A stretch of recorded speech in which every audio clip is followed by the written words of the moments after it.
Alors, cher Jean-Marc, tu es artiste peintre. Tu exposes en France, mais aussi à l'étranger, en Amérique du Nord, en Amérique du Sud.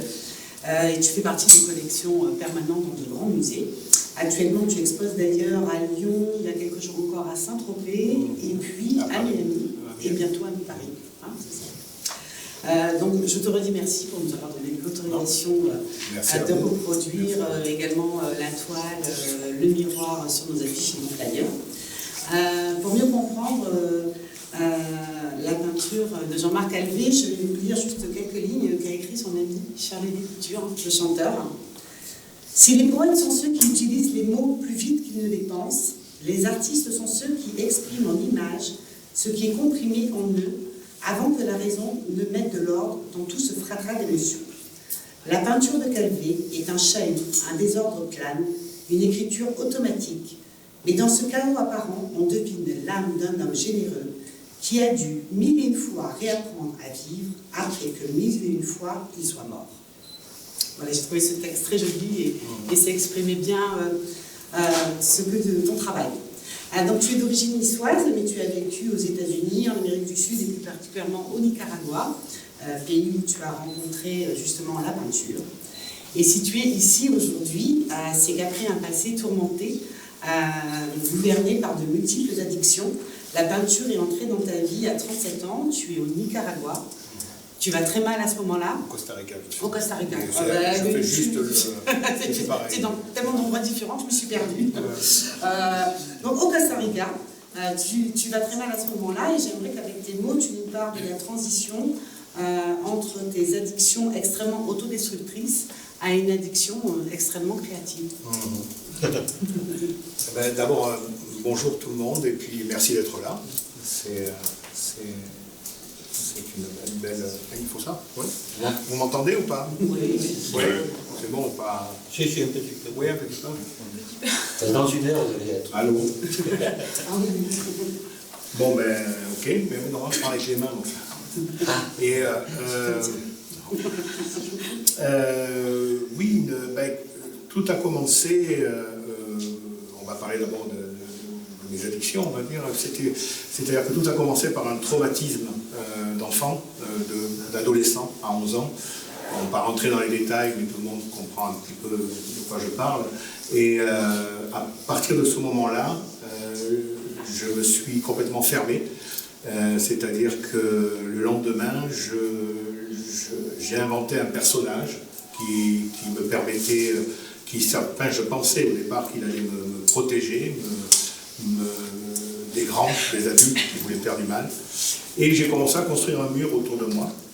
Alors ce mur avait, et ça je m'en suis rendu compte 37 ans après, enfin peut-être 27 ans après, pardon, puisque j'avais 37 ans. Et donc en fin de compte, quand on construit un mur, c'est un petit peu comme quand on...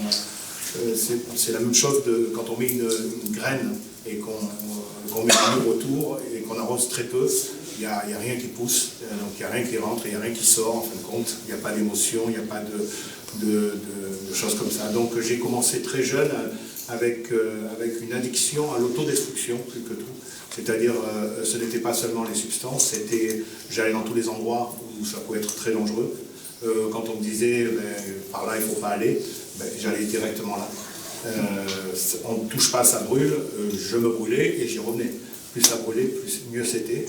Donc ça a été un enchaînement comme ça et surtout un personnage qui a été créé. Et ce personnage qui s'appelait, mon prénom c'est Jean-Marc, mais je l'appelais Marco. Et Marco m'a suivi jusqu'à l'âge de 37 ans. C'est-à-dire, c'est lui qui avait un peu le pouvoir, c'est lui qui dirigeait ma vie, c'était un cercle sans fin, je vivais dans une montagne russe, c'est-à-dire j'avais des moments d'euphorie, et ça durait 2-3 jours, et d'un coup c'était la dépression, mais c'était pas une petite dépression, c'était 3-4 jours enfermé chez moi, sans sortir, automutilation, enfin, etc., etc. Donc j'ai vécu comme ça très longtemps. Et jusqu'au jour, donc à 37 ans, ça fait plus ça va. On arrête sur le côté. Et donc à 37 ans,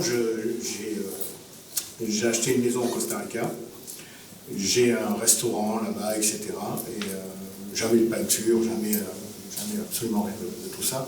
Et je suis toujours dans ce rôle-là de Marco, toujours avec un flingue, avec un truc. Je voulais des bisous, mais j'avais des hugs, des câlins, mais mon comportement faisait fuir les gens forcément, puisque j'étais pas agressif avec les autres. J'étais agressif avec moi-même, mais on sentait bien qu'il fallait pas s'approcher, alors que je demandais que ça. Et donc, un jour, je décide que je ne peux plus mentir.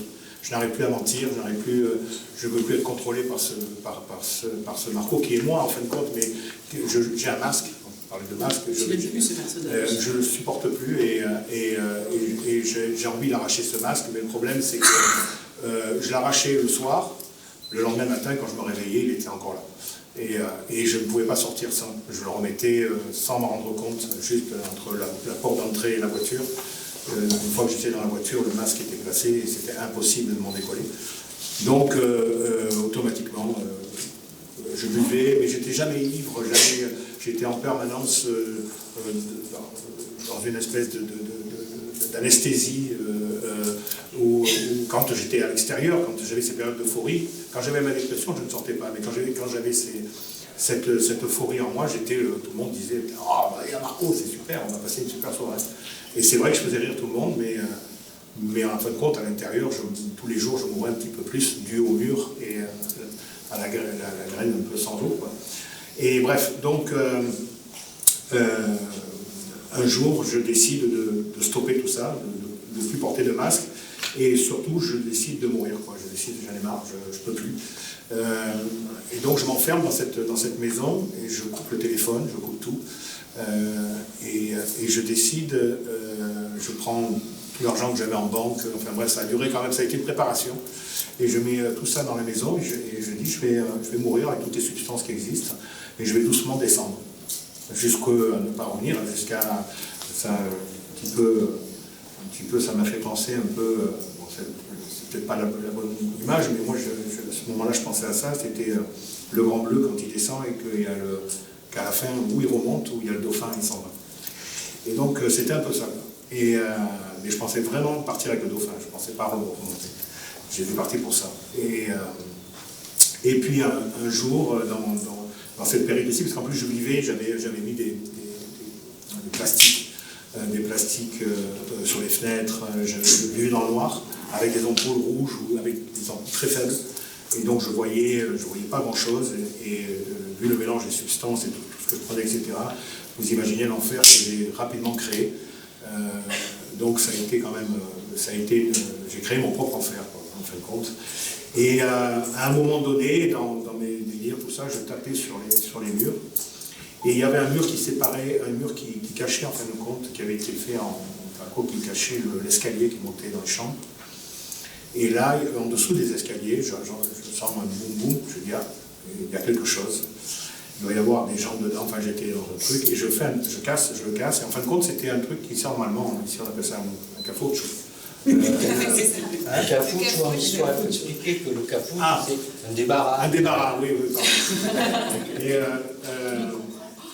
tout le monde comprend l'histoire. Et donc, je fais un trou et je vois des reflets métalliques sur le... Je dis, qu'est-ce que c'est? Enfin bref, curieux, et en même temps, je cherchais des nains. Parce que ça, c'est une autre histoire. C'est-à-dire que je voyais, j'entendais des bruits, des meubles qui bougeaient, tout ça, et dans cette espèce de logique autodestructive, j'imaginais que ça ne pouvait être que des nains. Parce que ma logique était, un adulte, c'est trop grand pour bouger, pour rentrer dans un meuble. Donc c'était forcément des nains. Et donc je cherchais le camp des nains, et je tombe sur 7-8 barils. Là-bas, c'est pas des 1 litre, c'est des 3 litres et quelques, c'est je me rappelle plus comment on dit, des galons. Voilà, des galons de peinture acrylique de différentes couleurs, parce qu'à la maison, je l'avais acheté à un Mexicain, et il avait peint tout l'intérieur en style mexicain, c'est-à-dire des murs jaunes, une bande rouge. C'est important pour rappeler, puisqu'en fin de compte, c'est ce qui est resté, qu'ils ont mis un an avant. les ont planqués derrière en mettant un mur, ils n'ont même pas fait de porte ni rien, avec des pinceaux, etc. Mais bon, les pinceaux étaient secs, ils ne servaient à rien. Enfin bref, je trouve ces trucs-là, j'ouvre, et j'ouvre le premier. Et bien sûr, c'était de l'acrylique pour les murs, et c'était sec. Il y avait une épaisseur qui était sec, donc je mets le poing dessus, j'appuie, et forcément, ça s'ouvre comme ça, et j'en prends plein le visage, pardon. Voilà, et de nerfs, je balance la main comme ça, il y a une espèce de... il y a un splash qui vient sur le mur, et il y a un déclic. Je ne sais pas ce qui s'est passé exactement, je pense que il y avait une partie en moi qui... Là, à ce moment-là, je devais peser, je fais quand même 110 kilos. À l'époque, j'étais descendu à moins de 48 kilos. J'étais 50 kilos. Là, je devais être encore à 52, 53 kilos. Donc, j'étais pas loin du but que je m'étais donné. Et ce déclic-là, qu'est-ce que je fais? J'ouvre les autres, je perce, j'en fais partout. Et là, j'ai un mur qui est quand même assez grand devant moi, et là, je me mets à me battre contre le mur en plongeant la main dans la peinture, en mettant sur le visage, en hurlant, donc je me casse les dents, je me casse le petit doigt, enfin, etc. C'est un vrai combat, en fin de compte. Après réflexion, sur le moment, j'ai pas voilà, j'avais pas le recul nécessaire, mais c'était en fin de compte entre une partie de moi qui voulait mourir. Il y a même 3 parties. Et le Marco qui s'amusait de tout ça, et puis une autre partie qui voulait vivre. Et la partie qui voulait vivre, elle était infime. Et je crois qu'elle a sauté sur ce splash contre le mur. Et là, je ne sais plus exactement, ça a duré 2-3 heures. Pendant 2-3 heures, je me suis battu contre moi-même, en fin de compte. Et au bout de 3 heures, j'étais épuisé, parce qu'en plus je mangeais très peu, voilà, il y a plus de sucre dans le sang qu'autre chose. Je parle au niveau de nourriture, parce qu'après le reste, c'est la vie. Et donc, je me mets contre le mur, comme ça, et je descends. Ça, je regarde, et pour la première fois de ma vie, je comprenais un langage, je comprenais, en fin de compte, que ce qui était sur le mur, c'était ce qui était en train de me tuer à l'intérieur. Et c'est-à-dire que j'avais l'incompréhension, le viol, tout ça, vous avez bien compris, tout ce qui s'était passé, plus des choses noires, plus c'était l'eau noire, c'était un mélange de violence, de haine, d'incompréhension, de tristesse, et puis il y avait quand même, je l'ai vu après, il y avait aussi quelques notes d'espoir, mais ça je les ai vus après, sur les photos, pas à ce moment-là. Et donc, la balle de tennis, et ce qui était en train de me tuer depuis, c'était presque arrivé, on y était là, hein, il manquait un mois ou deux, c'était parti, et c'était sur le mur.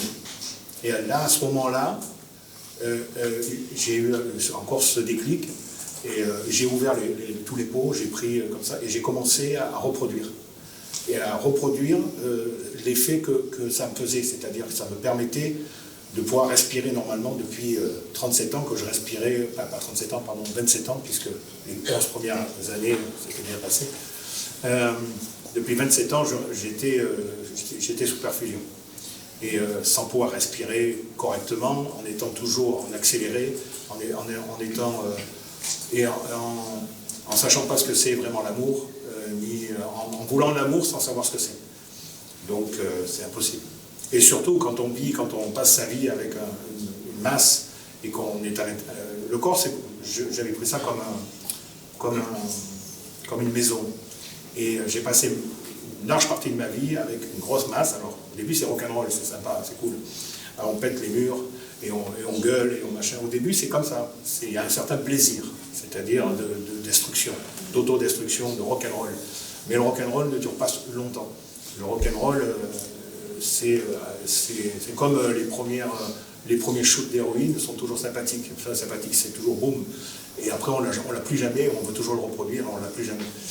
Donc, c'est un peu la même chose. Et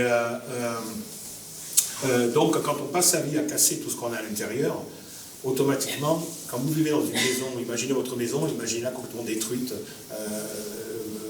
où il n'y a plus rien qui existe. D'abord, vous vivez très mal à l'intérieur, vous pouvez inviter personne, c'est impossible. venez chez moi, les gens rentrent, personne ne veut rentrer là-dedans. Et de toute façon, vous ne pouvez pas parce que vous en avez honte en même temps. Donc vous cherchez des gens comme vous, c'est beaucoup plus facile. Et vous évitez le regard de l'autre parce que c'est un miroir. Vous préférez ceux qui voilà, le miroir, exactement. Donc, je ne sais plus parce que c'est parti là. Oui, alors, je vais vous raconter mes vacances au Maroc. Non, c'est hyper. Alors, dis-nous, dans la peinture, ce que tu nous disais, c'était que tu avais trouvé ton alphabet. Oui. Et que tu peins aujourd'hui par nécessité, donc le passage d'une addiction à une autre addiction. Voilà, c'est-à-dire que quand je trouve, oui, ça y est, merci. Quand je trouve donc cette peinture et que je reproduis, alors je casse les meubles, je brûle, je prends de la terre, etc. Tout le temps que plus je peins, moins je bois ou je prends des substances. C'est-à-dire que les substances ne me font pas peindre, elles m'empêchent. Donc pour moi, je descends mes niveaux de tout seul parce que j'ai envie, ce robinet que j'ai trouvé, j'ai envie de voir ces émotions, j'ai envie de voir ce que ça va me faire. Donc tout ce qui se met entre moi et la peinture, je vais l'éliminer. Parce que c'est tout ce qui m'empêche de peindre.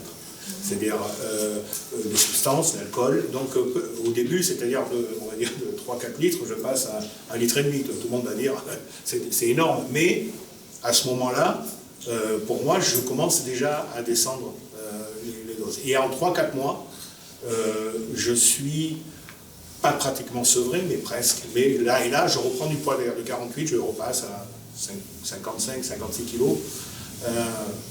Et donc, et là, je ne fais que peindre. Je peins 18-19 heures par jour. Je ne fais que ça, Et à un moment donné, il y a encore un autre déclic. Je dis, il faut que je sorte de là, de cette maison, et je veux peindre. Mais sans aucune prétention. Je n'ai pas d'un coup, tiens, je vais être artiste, rien à voir. J'ai enfin trouvé, on va dire, un outil de reconstruction. Quelque chose qui va me permettre à l'intérieur de refaire la maison, l'appartement. C'est-à-dire au départ, je vais sortir mes poubelles, d'abord l'eau noire, après les poubelles, après les gravats, et puis après on commence à ouvrir les fenêtres, on commence à ouvrir les portes, et puis là les gens peuvent faire entrer les gens, regardez, pas mal chez moi. Et là on peut commencer à avoir des rapports avec les gens, bien que j'ai mis 5-6 ans avant de recommencer vraiment à parler avec du monde, c'est-à-dire que je peignais énormément et je mettais j'avais toujours un restaurant, et je mettais les peintures sur les murs pour voir la réaction des gens qui étaient au départ négatifs, parce que quand vous mettez vos poubelles sur les murs, c'est pas évident, surtout dans un restaurant. Mais bon, voilà, et puis rapidement, j'ai trouvé un alphabet, parce que j'avais aucune école, j'avais pas de rien, et l'Internet, on parlait d'addiction, parce que l'Internet aussi c'est une addiction, mais l'Internet par contre, quand on s'en sert correctement, c'est un outil formidable, puisque j'ai pu aller visiter tous les musées du monde. J'étais au Nicaragua, à la lisière de la jungle, et je pouvais aller au Louvre ou au MoMA. Donc voilà, et donc il y a eu une espèce de boulimie et je ne pouvais plus m'arrêter. C'est-à-dire que j'avais, et bien sûr l'alcool, drogue, etc., complètement parti. Et d'ailleurs, maintenant, je peux boire une bière. Et j'aime bien boire 3-4 bières, ça c'est vrai. Mais par contre, ça ne va pas plus loin parce que ça me coupe complètement de la peinture. Et ce qui me coupe de la peinture, je n'en veux pas. Alors, on parlait justement d'addiction. La plupart des addictions, j'ai une question, et je pense que les gens qui sont autour de moi pourront beaucoup mieux que moi y répondre. C'est qu'en fin de compte, des addictions, c'est quelque chose qui est destructeur, normalement. Et bien, la mienne, elle est constructive. Est-ce que vous disiez, Jean-Marc, Cécile l'a repris, vous aviez trouvé un alphabet. C'est-à-dire, il y a quelque chose qui ne pouvait pas s'écrire avant. Je ne pouvais pas le dire. Et puis ça a pu s'écrire comme ça. Mur, etc. Et après, ça m'a permis d'en parler. C'est-à-dire que tout ça a été le chemin complètement différent. Et surtout, le masque a complètement disparu. C'est-à-dire que les masques sont souvent sur les parce que, voilà, les masques sont partis et sont dans la peinture. Et d'ailleurs, j'ai fait il n'y a pas longtemps une peinture entre guillemets à 4 mains avec François Biringo, je ne sais pas si vous connaissez, c'est un ami à moi. Et justement, on parlait des masques, et c'est un diptyque qui s'appelle les faux semblables, pardon. Et donc on parlait de gens qui portent. Moi, ce masque-là a failli me tuer. Donc j'ai cru qu'il me saurait, mais en fin de compte, il faisait tout le contraire. Et il a mis 27 ans à presque arriver à donc voilà. Tu veux dire quelque chose, Jean-Luc? Non, c'est juste. Enfin, si, parce que c'est remarquable. Enfin, si, mais j'hésite parce que c'est remarquable tout court. Je veux dire, on a presque une démonstration. Lacanienne. Freudo-lacanienne, oui, non, même, je dirais, du trajet de la pulsion. Parce que Freud, il dit, mais ça paraît théorique souvent quand on le lit, qu'il y a cette lutte inlassable entre pulsion de vie et pulsion de mort. On croit que c'est juste un truc comme ça en l'air. Après, dans un texte superbe qui a été retraduit avec précision, dans Deuil et mélancolie, il raconte, lorsque vous racontez bien, il dit que c'est tous les jours, il dit chaque jour, il peut y avoir une lutte entre les deux. Alors pour raconter ça, enfin le jour où tout d'un coup, vous trouvez le mur et tout d'un coup, la pulsion de vie a pris le pas. Mais elle était petite, hein, mais elle a repris. C'était pas envisageable. Voilà, Ah non, mais de toute façon, s'il n'y avait pas eu, je pense que ça a été vraiment, ça a été, je dis toujours, Malaboué, le petit canard, quoi, au milieu d'un ouragan, quoi, qui m'a permis de pouvoir respirer. Et puis surtout, c'est que maintenant, avec donc cet alphabet, et puis maintenant, il y a du partage. Il y a un partage qui au départ, c'est en sens unique. C'est-à-dire qu'il faut que, bon, je peux pas maintenant je l'ai compris, je ne peux pas aimer quelqu'un avant de s'aimer soi-même. Il faut que je me remette, moi, en état pour pouvoir, si je veux aider quelqu'un ou si je veux aimer quelqu'un, vraiment l'aimer, parce que j'ai fait semblant toute ma vie.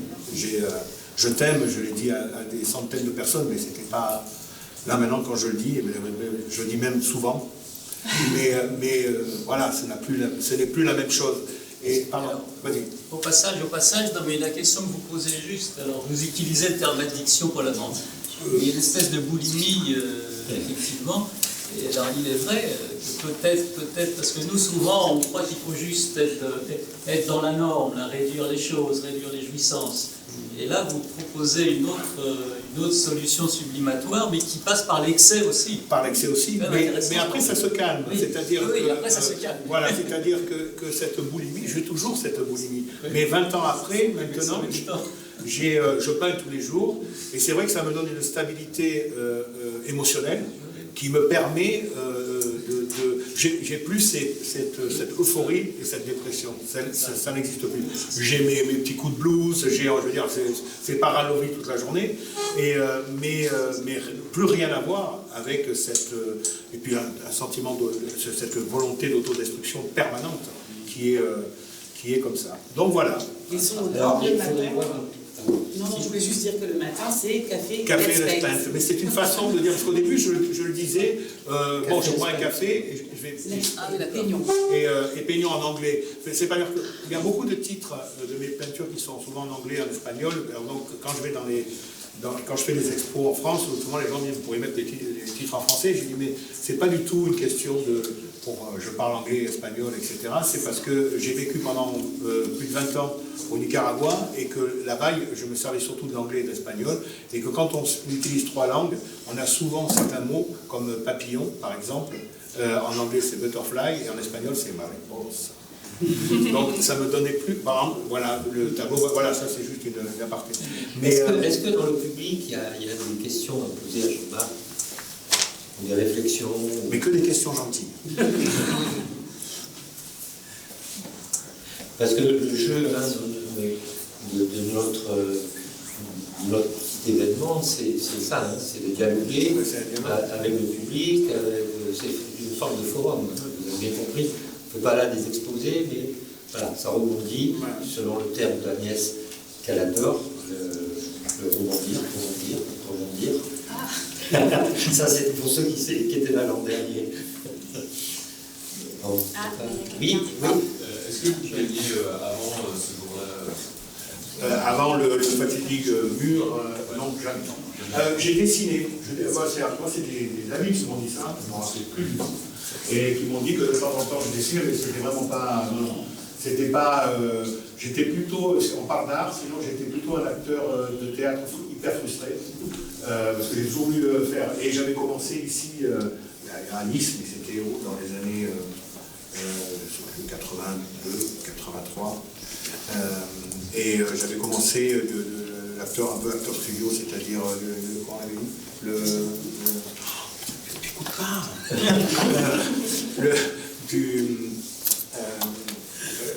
l'improvisation, beaucoup d'improvisation, et je voulais faire du théâtre. Voilà, c'est le seul truc vraiment. Et puis j'écrivais des scénarios de films, tout ça. Juste avant, malheureusement, ce qui s'est passé à mes 11 ans, et ça a tout cassé, et ce personnage, bref, si vous voulez, je peux vous raconter encore. Alors, merci beaucoup. Avec plaisir. On va essayer de tenir un timing pour que tout le monde puisse s'exprimer. Une question, allez-y. Oui. Est-ce que les sujets ont changé au fil du temps? Ou est-ce que c'était toujours resté le masque? Non, ils sont présents. C'est-à-dire que je laisse complètement la main, je suis presque témoin de ce que des petits dessins. C'est pas préparé avant. C'est-à-dire qu'il y a une grosse ligne, et puis je me suis aperçu avec le temps que on peut voir la lumière entrer doucement jusqu'à aujourd'hui. C'est-à-dire qu'on prend les premiers etc. Alors il y a des personnages récurrents qui reviennent, mais on va donner des noms, on va dire ces démons ou ces choses qui avaient à l'intérieur, c'est ce qui me faisait énormément de mal et qui faisait du bruit, qui tapait, etc. Maintenant ils sont assis, ils sont là, ils sont toujours là, parce que ça serait mentir. Ils sont assis, par contre il y a une discussion. Et d'abord, la peinture, c'est un outil qui me permet de comprendre pourquoi ils sont là. Et quand je commence à comprendre, et j'ai beaucoup de travail encore là-dessus, mais voilà, c'est un travail, en même temps, de temps en temps, je danse devant, je fais le gars, c'est pas tout le temps hyper sérieux. Mais voilà, la lumière qui passe.